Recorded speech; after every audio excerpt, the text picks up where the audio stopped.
Hello everyone. So finally Google की तरफ से software engineer university graduate program start हो गया है। एप्लीकेशंस लाइव है, आप जाके अप्लाई कर सकते हो। लिंक वगैरह सब डिस्क्रिप्शन में मिल जाएगा। बट इस वीडियो में पूरा डिटेल में बात करेंगे, including eligibility, including hiring process. Hiring process में सिंस रिज्यूमे शॉर्टलिस्टिंग एक बहुत ही इंपॉर्टेंट स्टेप होता है, दैट्स वाई उस पर थोड़ा डिटेल में बात करेंगे। And to be very honest यार, आजकल ना जितने भी रिव्यू के लिए आ रहे हैं लिंक्डइन पे रिज्यूमेज वगैरह, वो थोड़ा जम नहीं रहा है यार, क्योंकि बहुत सारे सेक्शंस लाइक कुछ पर्टिकुलर सेक्शंस होते हैं। अगर आप फ्रेशर हो, आपको अप्लाई करना है, तो वो कई लोग कई सारे सेक्शंस अवॉइड कर दें, लाइक सर्टिफिकेशंस का सेक्शन ही अवॉइड कर दे रहे हैं। कई लोग डाल रहे हैं सर्टिफिकेशन का सेक्शन, तो उसमें कुछ 3-4 सर्टिफिकेट डाल रहे हैं, बट जो सर्टिफिकेट है वो लाइक ड्राइव पे अपलोड करके उसका पब्लिक लिंक दे ही नहीं रहे हैं। तो भाई वो वेरीफाई कैसे होगा? तो ये सारी चीज़ें मिसिंग है। प्लस लाइक वो अगर इंटर्नशिप किए हैं पहले कभी, तो इंटर्नशिप में क्या काम किए हैं वो सही से नहीं लिखा गया है। तो ये सारी चीज़ें थोड़ा सा मुझको मिसिंग लगा, दैट्स वाई इस वीडियो में थोड़ा सा बात करेंगे कि कौन कौन से सेक्शंस होने चाहिए। और अगर आपका कोई वर्क एक्सपीरियंस है, सपोज आप लाइक कोई इंटर्नशिप किए हो, या फिर और हाँ, इंटर्नशिप पे भी भाई बहुत सारे लोग ना बहुत सारे फेक इंटर्नशिप्स के सर्टिफिकेट डाल रहे हैं, या फिर कई लोग इंटर्नशिप को पूरा लिखते हैं कि कहाँ क्या काम किए हैं, बट उसमें कोई सर्टिफिकेट ही नहीं है। तो फिर वैलिडेट नहीं हो पाता यार कि आप रियल में काम किए हो कि जस्ट फेक रहे हो। तो ये सारी चीज़ें थोड़ा ध्यान दो। इसके बारे में बात करेंगे रिज्यूमे शॉर्टलिस्टिंग में। हम लोग थोड़ा रिज्यूमे के बारे में बात करेंगे, एक अलग से डेडिकेटेड वीडियो आ जाएगा। बट एज ऑफ नाउ थोड़ा सा हम लोग बात करेंगे, वो डेडिकेटेड वीडियो में पूरा डिटेल में बात करेंगे। आई विल ट्राई कि कोई एक गूगलर का रिज्यूमे लेकर रिव्यू किया जाएगा, एंड देन उसके बाद मैं बताऊंगा आप लोग को कि क्या क्या चीज़ें इंक्लूड करना जरूरी है। बट एज ऑफ नाउ थोड़ा सा हम लोग बात कर लेंगे रिज्यूमे के बारे में, एंड देन पूरा हायरिंग प्रोसेस में डिटेल में एक्सप्लेन करूंगा। एंड एक मैं मटेरियल बनाया हूँ आप लोग के लिए, अगर आप गूगल टारगेट कर रहे हो, ऑफकोर्स सबका ड्रीम कंपनी होता है गूगल।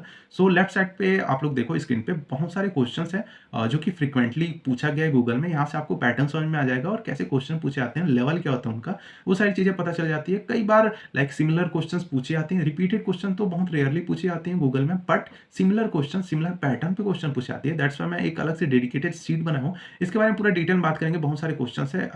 इस वीडियो को पूरा एंड तक देखना, तभी समझ में आएगा, क्योंकि इसमें थोड़ा सा ट्रिकी चीज़ें। तो बस स्टार्ट करते हैं पहले। तो सबसे पहले तो एलिजिबिलिटी। तो यार देखो, एलिजिबिलिटी में 2025 बैच वाले स्टूडेंट्स जो हैं वो एलिजिबल हैं। और अगर आप एलिजिबल नहीं हो इसमें, तो आप अभी जाके चैनल पे कम्युनिटी पोस्ट पे जाके चेकआउट करना। ये वीडियो देख लो, क्योंकि रिज्यूमे के बारे में बात करेंगे तो वो आपके लिए बहुत हेल्पफुल होगा। बट ये वीडियो देखने के बाद आप जाके एक बार कम्युनिटी पोस्ट प्लीज एक बार शेयर करना, चेक कर लेना, क्योंकि कम्युनिटी पोस्ट में बहुत सारे मैं हायरिंग अपडेट डेली डालता रहता हूँ, लाइक 10-15-20 जितना भी आता है, सारे जेन्युइन होते हैं। एक बार जाके चेकआउट करना, खुद से आपको समझ में आ जाएगा। डजेंट मैटर कि आप फर्स्ट ईयर वाले हो, second year, third year, fourth year वाले हो, या फिर आप जस्ट पास आउट हो, आपको सर्विस बेस्ड कंपनी से प्रोडक्ट बेस्ड कंपनी में स्विच करना है, या फिर अभी भी आप जॉब ढूंढ रहे हो, डजेंट मैटर, आप वो सबके लिए यूजफुल होगा।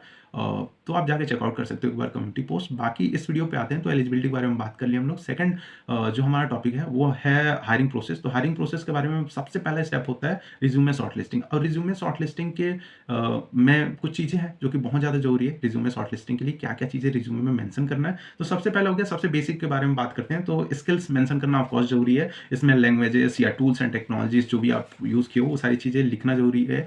कोशिश करना कि अपने आप को रेट वगैरह मत करना, क्योंकि वो थोड़ा सही नहीं लगता मुझको अपने आप को रेट करना। काफ़ी लोग करते भी हैं, रिकमेंड भी करते हैं, but I usually don't like it. तो अगर आप लोगों को पसंद होगा कर सकते हो, बट मैं रिकमेंड नहीं करूंगा कि अपने आप को रेट करो कि 4/5 स्टार या समथिंग। तो रेट करना सही नहीं लगता मुझको। बाकी आप अपने हिसाब से देख सकते हो। बाकी इसमें एक सेकंड चीज़ होता है, बहुत ही फंडामेंटल एजुकेशन डालना जरूरी है। अगर आप फ्रेशर हो तो प्रॉपर CGPA, बैच, अपना कॉलेज का नाम, और स्पेलिंग गलत नहीं होना चाहिए। कई बार टाइपो की वजह से ना बहुत सारे रिज्यूमे से एलिमिनेट हो जाते हैं, तो स्पेलिंग्स वगैरह ध्यान देना। काफ़ी सारे रिज्यूमे मैं देख रहा था, उसमें स्पेलिंग्स का मिस्टेक था, दैट्स वाई मैं बोल रहा हूँ। सेकंड हो गया आपका एजुकेशन। थर्ड हो गया प्रोजेक्ट्स। अब प्रोजेक्ट्स यार बहुत ही ज़्यादा इंपॉर्टेंट चीज़ है, खास करके अगर आप फ्रेशर हो ना, तो प्रोजेक्ट ही आपके रिज्यूमे का जान है। क्योंकि आप बहुत ज़्यादा काम तो पहले किए नहीं हो किसी कंपनी में, तो प्रोजेक्ट देखा जाता है। प्रोजेक्ट में मेक श्योर करना कि अगर गूगल जैसे कंपनी को टारगेट कर रहे हो, या माइक्रोसॉफ्ट या एडोबे या फिर वॉलमार्ट या फिर क्वालकॉम या फिर नेटफ्लिक्स, ऐसे बड़ी कंपनीज को टारगेट कर रहे हो, तो मेक श्योर करना कि एटलीस्ट 3 प्रोजेक्ट अच्छे बनाना। अच्छे इन द सेंस कि वो छोटे प्रोजेक्ट होंगे चलेगा, बट वो पूरा अपने मन से करना। इट्स नॉट लाइक कि कहीं से आप डायरेक्टली उठा ले रहे हो किसी और का रेपो गिटहब पे जाके, तो वो चीज़ें सही नहीं है। वो पता है, मैं daily like 2-3 resume, 4-5 resume daily मैं देख लेता हूँ, तो मुझको पता चल गया है कि कौन कौन से प्रोजेक्ट्स अभी चल रहे हैं लाइक मार्केट में, जो स्टूडेंट्स कॉपी कर रहे हैं, तो वो पता चल जाता है। और जो लाइक रिज्यूमे आपका शॉर्टलिस्ट कर रहा होगा, जो भी आप कंपनी में देख रहा होगा HR, तो वो डेली 100, 200, 300 रिज्यूमे देखता है, तो उसे सब पता है कि कौन से सर्टिफिकेशंस फेक हैं, कौन से इंटर्नशिप वाली कंपनीज फेक हैं, कौन से लाइक प्रोजेक्ट कॉपीड है, तो वो सारी चीज़ें पता चल जाती है जस्ट एक बार देख के। आपका एक बार गिटहब का प्रोफाइल देख के कोई बता देगा, लाइक जिसका एक्सपीरियंस हो थोड़ा बहुत, वो देख के बता देगा कि कौन-कौन से प्रोजेक्ट आप कॉपी किए हो। तो मेक श्योर कि कॉपी नहीं करना है प्रोजेक्ट, जो भी छोटा बनाओ चलेगा, बट जेन्युइन अपने मन से। अब छोटा बनाओ यानी एकदम ही 1 पेज का मत बना देना कुछ, थोड़ा-सा कोशिश करना कि अच्छा बनाना, बट ऑनेस्टली बनाना। कॉपी करोगे तो फिर वो आप इंटरव्यूज़ भी ऑफ कोर्स क्लियर नहीं कर पाओगे, क्योंकि आप कितना ही रट लोगे कोई चीज़ों को।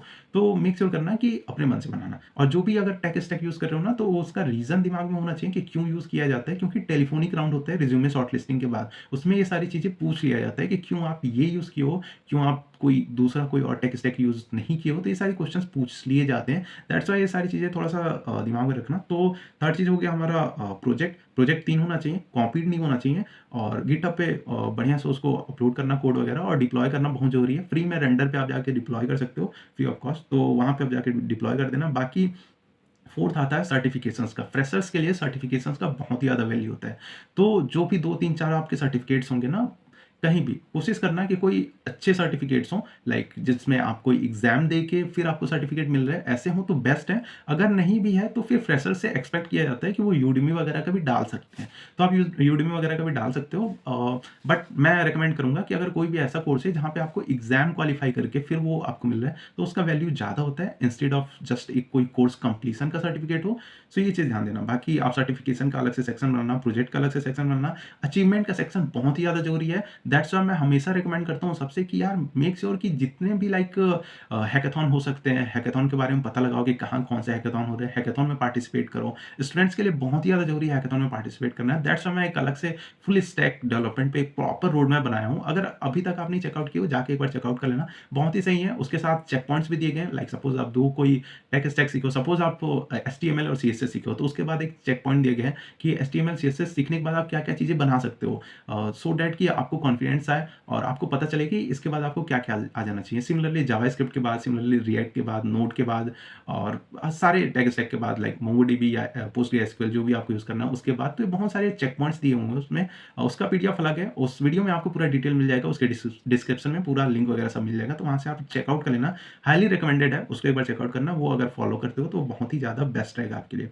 बाकी अचीवमेंट मैं बता ही दिया। CP अगर कर रहे होगे तो बहुत बढ़िया है। अगर आप लाइक स्पेशलिस्ट हो कोड फोर्सेस पे, या फिर कोई अच्छा पोजीशन है, रेटिंग अगर अच्छा है कोडसेप पे, तो आप डाल सकते हो। हैकर रैंक पे रेटिंग कोई नहीं डालेगा, क्योंकि हैकर रैंक पे सबको पता है कि उस पर कॉन्टेस्ट देने से नहीं, जस्ट क्वेश्चन प्रैक्टिस करने से मिल जाता है रेटिंग, तो उसका कोई खास वैल्यू नहीं होता है। दैट्स व्हाई मैं रेकमेंड करता हूँ कि हैकर रैंक का रेटिंग अगर कोई लिखता है ना, तो देख के पता चल जाता है कि वो CP नहीं किया है ज़्यादा।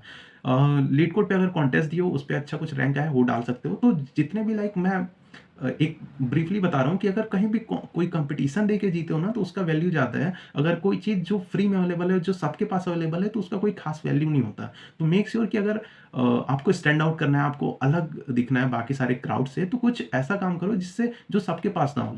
जैसे हमारे टाइम पे Google kick start, Google hash code और भी बहुत सारे कॉम्पिटिशन्स होते थे, हैकाथॉन्स वगैरह होते थे, तो उन सब का वैल्यू होता है। तो मैं रिकमेंड करता हूँ कि ऐसी चीज़ें करो जो कि सब लोग ना कर रहे हो। तो ये अचीवमेंट का सेक्शन हो गया, सर्टिफिकेशन का सेक्शन हो गया, प्रोजेक्ट का सेक्शन हो गया, एजुकेशन का सेक्शन हो गया, स्किल का सेक्शन हो गया, वर्क एक्सपीरियंस का सेक्शन बहुत ज़्यादा जरूरी है। अगर आप कोई इंटर्नशिप किए हो तो मेक श्योर कि वर्क एक्सपीरियंस का सेक्शन अच्छे से लिखो। अब उसमें क्या होता है ना कि डिस्क्रिप्शन लिखना होता है, और डिस्क्रिप्शन लोग सही नहीं लिख रहे हैं। तो एक रूल है, ये हमेशा दिमाग में याद रख लो कि जब भी आप वो किसी भी like work experience, doesn't matter कि आप कोई एक्सपीरियंस वाले भी हो, तो अगर आप प्रीवियसली किसी कंपनी में अगर आप एज इंटर्न या फुल टाइम अपॉर्चुनिटी पे भी काम किए हो, तो एक ये रूल है, दिमाग में रखो कि जब भी उसका डिस्क्रिप्शन लिखना है तो इस बेसिस पे लिखना कि लाइक उसका थीम मैं बता रहा हूँ कि accomplished x by implementing y which lead to G. तो ये एक रूल याद रखना हमेशा अपने दिमाग में कि accomplished x by implementing y which lead to G. अब इसका मैं 2 एग्जांपल बता रहा हूँ। सपोज अगर आप एज इंटर्न काम किए हो मन स्टैक के लिए, तो उसका एक एग्जांपल मैं लिख के रखा हूँ, मैं बता रहा हूँ क्योंकि याद नहीं रहता खास करके वीडियो बनाने के टाइम पे, और सिंस मैं एक शॉट में पूरा वीडियो शूट करता हूँ तो थोड़ा सा दिक्कत होता है। तो मैं पढ़ के बता रहा हूँ आप लोगों को, स्क्रीन पे भी दिख रहा होगा आप लोगों को, I am pretty sure, edit कर दूंगा मैं। बाकी ऐसा रहेगा, सपोज आप अगर मन स्टैक डेवलपर के लिए लाइक काम कर चुके हो इंटर्नशिप या फिर फुल टाइम अपॉर्चुनिटी, तो एक एग्जांपल दे रहा हूँ मैं। इट्स नॉट लाइक कि आपको यही पूरा का पूरा कॉपी कर देना है, थोड़ा सा क्रिएटिविटी यूज करना और जो आप काम किए हो उसके हिसाब से लिखना। तो एक एग्जांपल देखो बता रहा हूँ कि accomplished a 40% reduction in page load time by implementing server-side rendering in a one-stack application, which lead to improve user retention and 25% increase in daily active users. तो इस टाइप का आप लिख सकते हो। ये उसी फॉर्मेट में है कि accomplish x by implementing y which lead to G. तो ये सारी चीज़ें क्लियर होनी चाहिए। बाकी एक और मैं एग्जांपल दे रहा हूँ, अगर आप एस टी ई पोजिशन के लिए काम कर चुके हो एज इंटर्नशिप या फुल टाइम अपॉर्चुनिटी, तो आप ऐसा लिख सकते हो कि accomplish the automation of data processing workflow by designing and developing scalable REST API in Node.js, leading to a 50% decrease in manual effort and enhancing operation efficiency across teams. तो ऐसा आप कुछ लिख सकते हो। आई एम नॉट सेइंग कि यही आपको कॉपी करना है, बट इस थीम पे आप कोई चीज़ें डिस्क्रिप्शन में लिख सकते हो पूरा डिटेल में। तो आई थिंक इतना इनफ है रिज्यूमे के बारे में। बाकी इन लोगों का अगर आपका रिज्यूमे शॉर्टलिस्ट हो गया, देन आता है टेलीफोनिक राउंड, जिसमें एचआर का कॉल आएगा एंड बेसिक क्वेश्चन पूछेंगे। जनरली लाइक प्रोजेक्ट के बारे में पूछा जाता है नॉर्मली, एंड प्रोजेक्ट के बाद फिर कि आपके कौन से सर्टिफिकेशन है, कहाँ कहाँ काम किए हो, वर्क एक्सपीरियंस, ये सारी चीज़ें पूछी जाती हैं अगर आप काम किए हो तो। बाकी कुछ गूगलीनेस टाइप का भी क्वेश्चन पूछ लिया जाता है कि आप किसी किसी सिचुएशन बेस्ड क्वेश्चन पूछ लेंगे कि इस सिचुएशन में कभी फंसे हो क्या, फिर आप कैसे ओवरकम किए। तो ऐसे सारे क्वेश्चन पूछ लिए जाते हैं। ये आप सर्च करोगे गूगल पे तो मिल जाएगा आपको क्वेश्चन, ऐसे बहुत सारे एग्जाम्पल, तो वहाँ से आप प्रिपेयर कर सकते हो टेलीफोनिक राउंड के लिए। और उसके बाद होता है 3 टेक्निकल राउंड। तीनों टेक्निकल राउंड 1-1 घंटे का होता है, लाइक 60 मिनट्स का सारे राउंड्स होते हैं, 3 राउंड होते हैं। और हर राउंड में ना ऐसे डिवाइडेड होता है कि 15 मिनट का एक गूगलीनेस या फिर लीडरशिप प्रिंसिपल टाइप का, जैसा अमेजोन में भी होता है, तो उस टाइप का कुछ 15 मिनट का होता है, जिसमें गूगलीनेस चेक किया जाता है कि आप गूगल के लायक हो कि नहीं। एंड देन उसके बाद 45 मिनट का आपका डीएसए बेस्ड या फिर उसमें प्रोजेक्ट के बारे में कई बार क्वेश्चन पूछ लिया जाता है, या फिर DBMS, operating system, computer network and operating and object oriented programming. तो ऐसे सारे कंसेप्ट फंडामेंटल सीएससी के भी पूछ लिए जाते हैं। मेक श्योर कि ये सारी चीज़ें भी पढ़ो अच्छे से। गेट स्मेशर एक बहुत ही अच्छा लाइक यूट्यूब चैनल है, वहाँ से आप जाके पढ़ सकते हो। इनकेस अभी तक आपको नहीं पता होगा तो मैं वही फॉलो करता था हमेशा कॉलेज टाइम से, तो उससे बहुत ज़्यादा यूज़ हुआ, मुझे बहुत ज़्यादा फायदा होगा। सो दैट्स मैं रिकमेंड कर रहा हूँ आप लोगों को कि आप जाके वहाँ से चेकआउट कर सकते हो। बाकी टेक्निकल राउंड बता दिया, 3 राउंड होते हैं। तीनों राउंड में लाइक 15 + 45 का डिवाइड होता है। 15 मिनट आपका गूगलीनेस राउंड एंड 45 मिनट का टेक्निकल जो भी क्वेश्चन पूछा जाएगा। मोस्टली डीएससी के क्वेश्चन पूछे जाते हैं। सो यही है इनका मोटा-मोटा अगर देखा जाए हायरिंग प्रोसेस ऐसा होता है। बाकी मैं रिज्यूमे के बारे में जितना भी बेसिक टिप्स हो सकता था वो बता दिया। मैं एक अलग से डेडिकेटेड वीडियो बनाऊँगा बहुत ही जल्दी, थोड़ा बहुत टाइम का दिक्कत है, बट हाँ, बनाएँगे एक डेडिकेटेड वीडियो। और अभी आते हैं रिसोर्स पे, कहाँ से आप प्रिपेयर कर सकते हो अगर आप गूगल का टारगेट कर रहे हो या फिर आपका इंटरव्यू शेड्यूल हो गया होगा अभी तक तो। सपोज़ आप लेट थोड़ा वीडियो देख रहे होगे तो आप देखो, इस ना सीट को मैं लाइक लेफ्ट साइड में देखो आप स्क्रीन पे, तो इस सीट को मैं 2 पार्ट में डिवाइड किया हूँ। सबसे पहला जो कि 40 मोस्ट इंपोर्टेंट क्वेश्चन है, जो कि बहुत ही ज़्यादा फ्रीक्वेंटली पूछे गए हैं गूगल के इंटरव्यूज़ वगैरह में, तो वो अलग से 40 हैं। सपोज़ आपके पास बहुत कम दिन है प्रिपेयर करने के लिए, तो आई हाइली रिकमेंड कि ये 40 क्वेश्चन सबसे पहले प्रैक्टिस करो। और एक मैं डीएसए का सीट भी बनाया था, उसका भी आपको चैनल पे मिल जाएगा, कहीं वीडियो पड़ा होगा, तो वहाँ पे भी लाइक ना जितने भी क्वेश्चंस हो सकते हैं डीएसए के, उसको 20 पैटर्न में डिवाइड किया गया था, तो वो भी सीट बहुत ज़्यादा यूज़फुल है। बट स्पेसिफिकली अगर आप गूगल को टारगेट कर रहे हो या फिर आपका इंटरव्यू होने वाला है, तो ये बहुत ज़्यादा यूज़फुल सीट रहेगा आपके लिए। 40 क्वेश्चन है, इनको प्रैक्टिस करना। सबसे पहले 40 क्वेश्चन है एंड देन 194 क्वेश्चन है।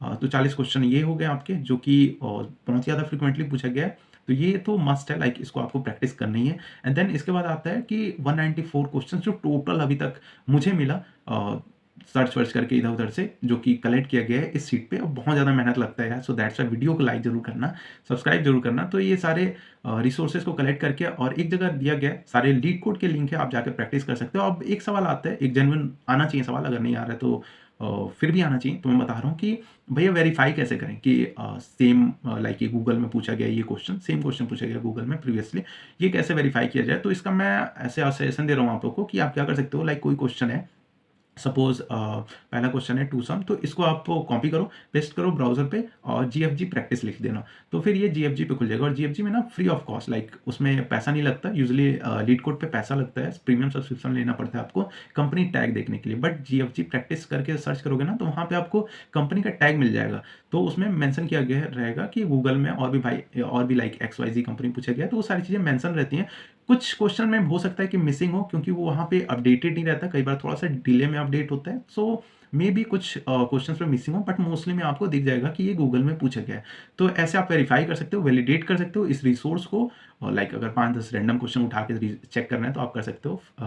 तो आप अपने एंड से थोड़ा सा वेरीफाई करना जरूरी है, क्योंकि मैं हमेशा रिकमेंड करता हूँ कि सारे कंटेंट क्रिएशन जो भी कंटेंट क्रिएटर हैं, उन पे लाइक 100% बिलीव नहीं करना।